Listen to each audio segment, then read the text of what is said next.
جو امت کے حق تھے حضور نے وہ ادا کیے، لیکن امت کے ذمے جو حقوق تھے پیغمبر کے لیے، آج امت نے سوچنا ہے کہ امت نے کیا وہ حقوق پورے کیے؟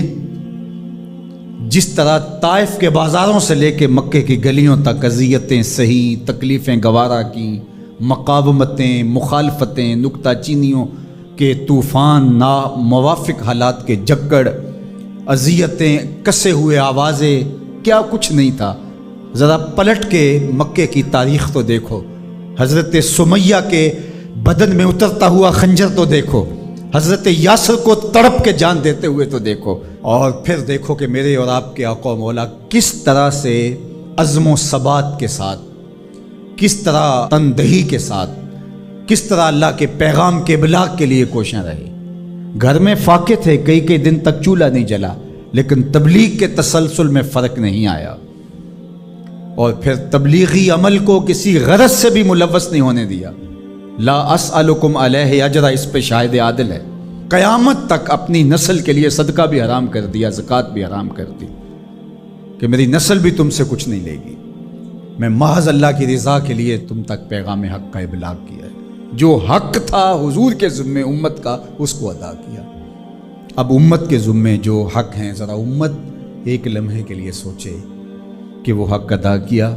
سب سے پہلا حق جو امت کے ذمے عائد ہوتا ہے وہ ہے ایمان بالرسول، نبی پر ایمان لانا۔ ایمان لانے کا مطلب کیا ہے؟ تسلیم کردن، گردن نہادن، سر تسلیم خم کر دینا، یہ ہے ایمان۔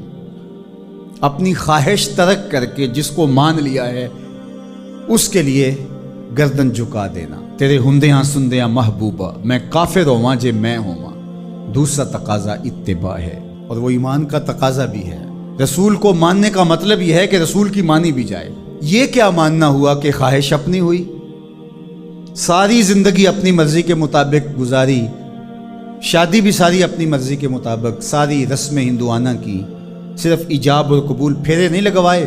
وہاں کہا چلو یہاں ہم دین کا ٹچ دے دیتے ہیں، وہاں چلو تدفین کا مرحلہ آیا تو جلاتے نہیں ہیں، کفن پہنا دیتے ہیں اور تدفین کر دیتے ہیں، جو کہ ہم مسلمان ہوتے ہیں۔ فیکٹری کے اندر جو کچھ ہو رہا ہے وہ سارا بینک سے لمٹیں چل رہی ہیں، وہ سارا جو ہے وہ اللہ سے اعلان جنگ ہے، اور باہر نمائش کے لیے دسترخوان لگایا ہوا ہے کہ ہم غریبوں کو کھانا کھلا رہے ہیں۔ یہ دھوکہ تم اپنے ساتھ کر رہے ہو، رب کے ساتھ نہیں کر سکتے۔ یہاں سر سے لے کر پاؤں تک آنا ہوگا، آدھا تیتر آدھا بٹیر نہیں چل سکتا۔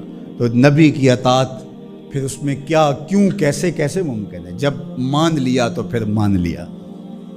اللہ حکمت سمجھ میں آ گئی تو اچھی بات ہے، نہیں سمجھ میں آئی تو پھر بھی حکیم کا عمل حکمت سے خالی نہیں ہوتا۔